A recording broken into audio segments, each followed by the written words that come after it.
Quickly locate assets with RoboHelp's new, cleaner project structure. What you see in the Contents panel is exactly what you'll see at the File Explorer level.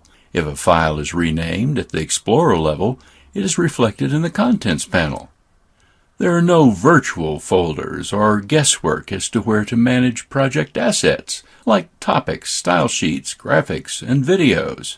Finding things is easy. While editing a topic in the authoring view, maybe I want to locate the topic, but I'm not quite sure where it is amongst hundreds of other topics. Just right-click, and there it is in the Contents panel.